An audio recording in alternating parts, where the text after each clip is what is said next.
से वाबस्ता तमाम दोस्तों का तहे दिल से शुक्रिया। आपने शॉर्ट नोट्स में बुला के यहाँ पे तशरीफ लाया।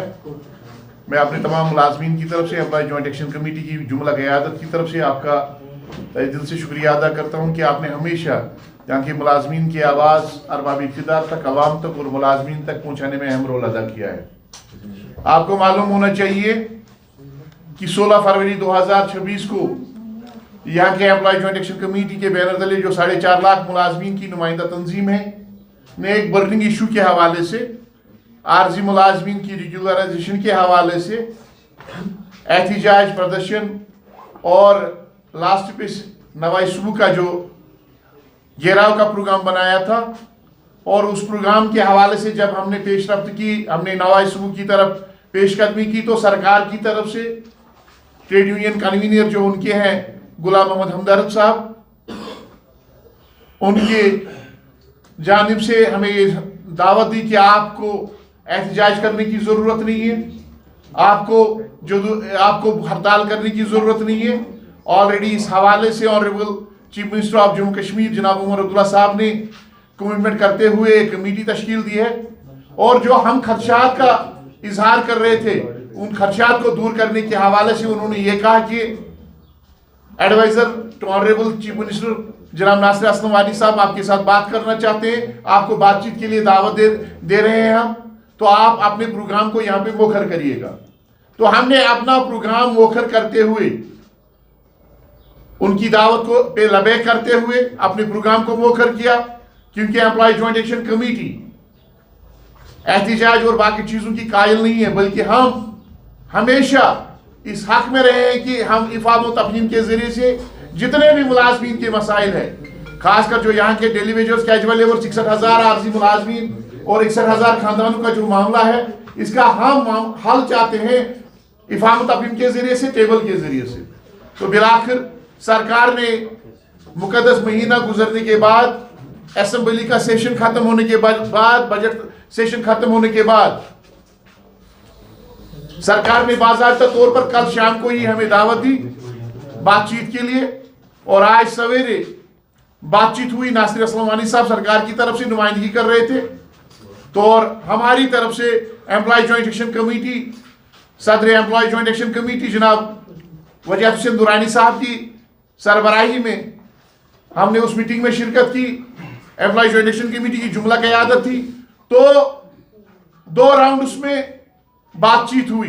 एक राउंड आर्जी मुलाजमीन के हवाले से हुआ और दूसरा राउंड जितने भी यहाँ पे मुलाजमीन है, जो उनको दरपेश मसाइल है, उनके मुतालबात है, जिसको सरकार ने तस्लीम किया है, उन मुतालबात के हवाले से हुआ। क्या हुआ उस मीटिंग में, हमारी तरफ से कौन सी बात रखी गई सामने, और सरकार की तरफ से क्या कहा गया, सरकार का क्या रद्द अमल है, खासकर बर्निंग इशू के हवाले से। इस सब पर आपके सामने रोशनी डालने के लिए मैं दावत देना चाहूंगा अपने कायद मोहतरम सदर एम्प्लॉय जॉइंट एक्शन कमेटी जनाब वजह हुसैन दुरानी साहब को, कि वो एम्प्लॉय जॉइंट एक्शन कमेटी का मौक़िफ़ और सरकार के साथ जो बातचीत हुई और जो हमने अपने मुतालबात उनके सामने रखे और सरकार का जो जवाब उसके रद्दअमल में आया, उस हवाले से आपके सामने अपना पक्ष रखेंगे जनाब वजह हुसैन दुरानी साहब। औज़ु बिल्लाहि मिनश शैतानिर रजीम। पीजे जनरल सेक्रेटरी सज्जद अहमद फरीद साहब ने आपको बता दिया कि क्या मामला है। चूँकि जो लास्ट प्रोटेस्ट हमने किया था, उसके बाद में सरकार का हम वेट कर रहे थे कि वो कब दावत देंगे, उन्होंने कहा था। तो आज उनकी दावत पे हम बातचीत के लिए नासिर असलम वानी जो ऑनरेबल एडवाइज़र है, उनसे मिले।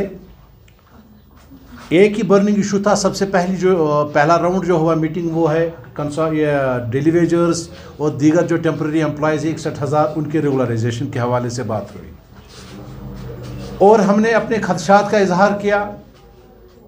हमने उनको कहा कि एम्प्लॉय जॉइंट एक्शन कमेटी चाहती है कि जो 61,000 मुलाजमीन हैं, इनको रेगुलराइज किया जाए against vacant post in the first instance. आप लोगों को समझना होगा, आज हम इस चीज़ को कबूल करने के लिए तैयार नहीं है कि सरकार फिक्स्ड सैलरी किसी डेलीवेजर की करेगी लेकिन उसको रेगुलराइज नहीं करेगी, या उन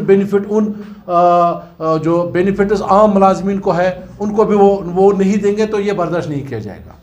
हमने सरकार को कहा, हमने उमर साहब का भी शुक्रिया अदा किया कि उन्होंने कहा कि इस साल मैं रेगुलराइज करूँगा मुलाजमीन को। हमने कमेटी के हवाले से बात की कि 6 महीने के बाद 1 साल भी हो गए, अभी तक कमेटी रिपोर्ट आई नहीं। और हमने उनको वाज़ह कर दिया कि आप फेज्ड मैनर में इनको रेगुलराइज करें। सबसे पहले आप देखें कि जिस डिपार्टमेंट के डेलीवेजर्स है उस डिपार्टमेंट में जितने पोस्ट वैकेंट है उन वैकेंट पोस्टों को आप फिलअप कीजिए। मिसाल के तौर पे हमने पीएचई में देखा है कि तकरीबन 4 से 4,500 पोस्ट वैकेंट है। अलबत्ता हमने ये भी उनको कहा, मैं इसलिए आपके माध्यम से आम मुलाजमीन तक, डेलीवेजरों तक, अवाम तक और सरकार तक भी ये बात फिर से पहुंचाना चाहता हूं कि जो हमारे खदशात हैं उनको मैं यहाँ पे ऑन रिकॉर्ड रखना चाहता हूं। जो पीएचई की बात मैंने की, 4,000 मुलाजमीन की पोस्ट वैकेंट है तो उनको रेगुलराइज किया जाए इन द फर्स्ट इंस्टेंस। लेकिन जो प्रेजेंट रिक्रूटमेंट रूल है उनको मॉडिफाई करने की ज़रूरत है। एक बंदा जो 10 साल से 15 साल से किसी काम में माहिर है उसके लिए अब एलिजिबिलिटी ये नहीं होनी चाहिए कि आप पहले ITI सर्टिफिकेट ला। आप 20 साल के बाद किसी को ये चीज़ नहीं कह सकते।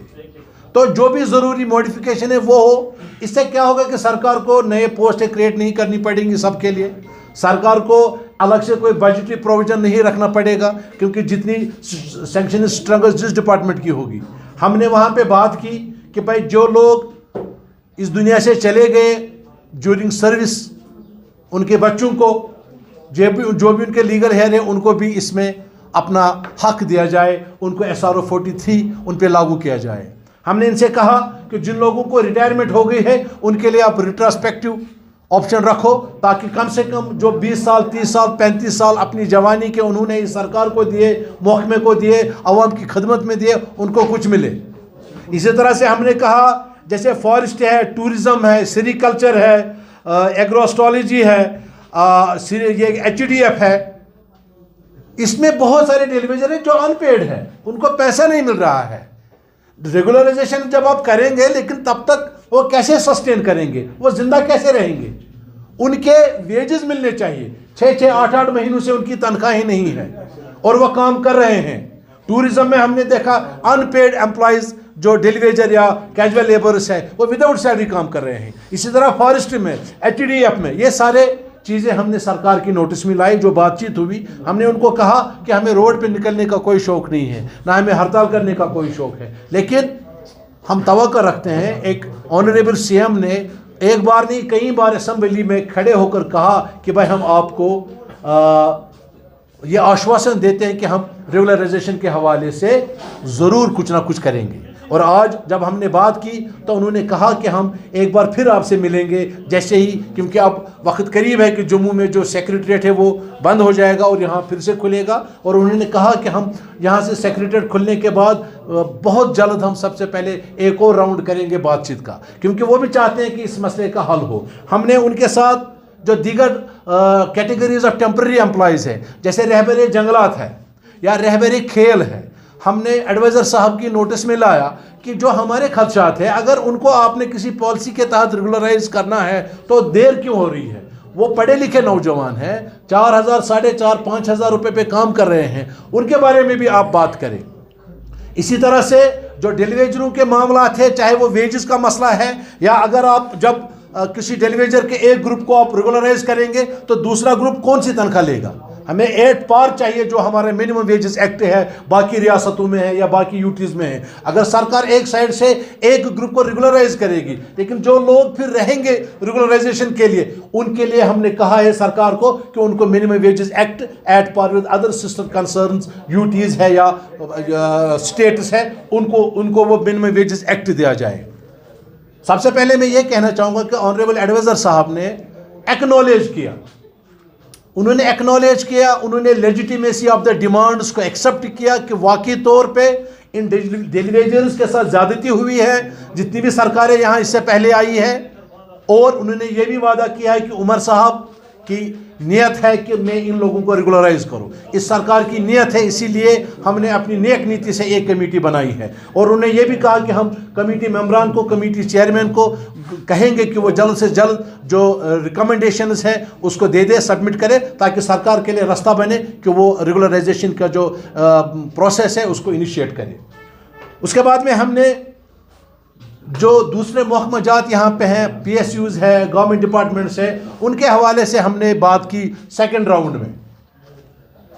उसमें हमने पब्लिक सेक्टर के बारे में कहा कि जो रीऑर्गेनाइजेशन एक्ट 2019 बना था, उसमें कहा गया था कि 1 साल के अंदर अंदर हम पब्लिक सेक्टर के हवाले से कोई पॉलिसी लेकर आएंगे, लेकिन अभी तक उस रिपोर्ट को पब्लिक नहीं किया गया, ना हमें पता है कि उस कमेटी ने क्या कहा है। लेकिन हम ये देख रहे हैं कि 2019 के बाद पब्लिक सेक्टर किस हालत में है।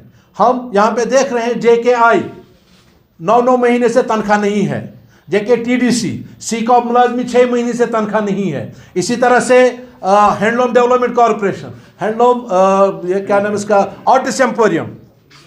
इसी तरह से हमने बात की है उनके साथ कि जो फैसले सरकार ने किसी कॉरपोरेशन के मुतलिक लिए हैं, जैसे JKTDC की बोर्ड ऑफ डायरेक्टर्स ने फैसला लिया था कि हम 40% जो टैरिफ है उसको बढ़ाएंगे, एनहांस करेंगे, ताकि इनकम जो है वो बढ़े, क्योंकि वक्त के साथ साथ आपको हर एक चीज़ में देखने को मिलेगा कि इन्फ्लेशन हो रही है, वो बढ़ रहा है। लेकिन बोर्ड ऑफ डायरेक्टर्स का डिसीजन होने के बावजूद भी अभी तक JKTDC की जो टैरिफ है उसमें 40% का जो फैसला हुआ था वो अभी तक नहीं हुआ। इसी तरह से हमने JKI में जो ज्वाइनरी मिल है पांपोर में, जिसको डिसलोकेट किया गया, लेकिन उसको वापस वहां पे नहीं इंस्टॉल किया गया, वापस रीएस्टैब्लिश नहीं किया गया, यह मामला भी हमने उनकी नोटिस में लाया। हमने उनकी नोटिस में लाया कि सीकॉप एक परचेजिंग एजेंसी थी, जो उसी से एक तो जो उनके साथ मुंसलिक कारखानादार थे, मजदूर थे, इंडस्ट्री छोटे छोटे जो माइक्रो इंडस्ट्री रखने वाले थे वो लोग वाबस्ता थे, मुलाजमीन थे, तो उनसे वो हक छीन लिया गया। उसका नतीजा हुआ कि वो तनख्वाहों से महरूम है, रिटायर हो रहे हैं तो उनके पास रिटायर बेनिफिट्स नहीं है और सरकार ने कोई पॉलिसी नहीं लाई है। इसी तरह से हमने JKSRTC में इसके बावजूद कि तरक्की हुई है, पैसा बढ़ा है, अभी तक 7th पे कमीशन लागू नहीं हुआ। जो वहाँ कंसोलिडेटेड ड्राइवर्स है 15 साल हो गए, अभी तक वो रेगुलराइज नहीं हो रहे हैं, जबकि उनका बाकी के साथ कोई वास्ता नहीं है, वो एक अलग उनका अपना ऑटोनोमस बॉडी है, अपने रूल्स है, तो ये हमने उनकी इसमें लाया। इसी तरह से हमने सरकारी महकमा जात में जैसे हैंडीक्राफ्ट्स है, सालों साल से अभी तक DPC नहीं हो रही है। जो छोटे मसले हैं सरकार को वहाँ पे देखना चाहिए, जो वहाँ पे डायरेक्टर हजरात है, जो सेक्रेटरीज हैं, उनको देखना चाहिए कि हमारा मुलाजिम सिग्नेटेड है, एक ही कैडर पे खड़ा है। इसी तरह से हमने एजुकेशन डिपार्टमेंट के बारे में, रहबर तालीम जो है उनकी ट्रांसफ़र पॉलिसी नहीं बन रही है। जो जम्मू बेस्ड रिजर्व कैटेगरी के मुलाजमीन हैं उनकी पॉलिसी नहीं बन रही है, डिस्पाइट द फैक्ट सरकार ने कमेटी बनाई, कमेटी ने रिपोर्ट दे दी, अभी तक वो भी नहीं हुआ। इसी तरह से जो हमारे +2 लेक्चरर्स हैं वो भी स्टिग्नेटेड है। ये एक अलमिया है कि पढ़ा लिखा तबका जो गेजेटेड ऑफिसर्स है, जो हमारा फ्यूचर बनाते हैं, हमारे नेशन को आगे बढ़ाते हैं, हमारे बच्चों को पढ़ाते हैं, वो भी इस वक्त स्टिग्नेटेड है, जो 10+2 लेक्चरर है एजुकेशन डिपार्टमेंट में। इसी तरह से NHM के मुलाजमीन को न सर्विस कोई पॉलिसी है, 3-3, 4-4 महीने बाद उनको 1-1 महीने की तनख्वाह मिलती है, जबकि हम देखते हैं दीगर रियासतों में जहाँ पे NHM के लोग काम करते हैं उनकी तनख्वाह और यहाँ के NHM की तनख्वाह में ज़मीन आसमान का फ़र्क है। उनके पास सर्विस रूल्स है, यहाँ सर्विस रूल्स भी नहीं है। तो इस तरह से हमने सरकार से बात की कि भाई बहुत सारे महकमे जाते हैं, कल्चरल एकेडमी है, आर्ट्स एंड लैंग्वेज वगैरह, उनकी DPC भी पिछले 20 साल से नहीं हुई है। जब आप एक मुलाजिम को एक ही जगह पे रखोगे, स्टिग्नेटेड रखोगे, उसकी ग्रोथ कैसे होगी, उसके काम में एफिशिएंसी कैसे आएगी? तो ये सारे मामले जो मामला थे ये हमने एडवाइज़र साहब की नोटिस में लाए। उन्होंने इन प्रिंसिपल एडमिट किया, एक्सेप्ट किया कि कंसोलिडेटेड को, डेली वेजर को, कैजुअल लेबर्स को किसी भी सूरत में रेगुलराइज होना है। उमर साहब का वादा है, इस सरकार का वादा है। नेक्स्ट राउंड ऑफ टॉक्स जो है वो दरबार मुंह के यहाँ खुलने के बाद होगा। कोई टाइम पीरियड दिया गया? देखिए टाइम पीरियड का मसला ये है, हमने भी ये सवाल उनसे कहा कि आप टाइम पीरियड दे दो। अब टाइम पीरियड ये है कि जब अभी ज़्यादा से ज़्यादा 1 महीने से भी कम वक्त है यहाँ दरबार मुल्क खुलने में। जब नेक्स्ट हमारा राउंड होगा उनके साथ बातचीत का, मुझे उम्मीद है कि उसमें हमें इंशाल्लाह ताला टाइम फ्रेम भी मिलेगा। और एक चीज़ हमने उनकी नोटिस में ये बात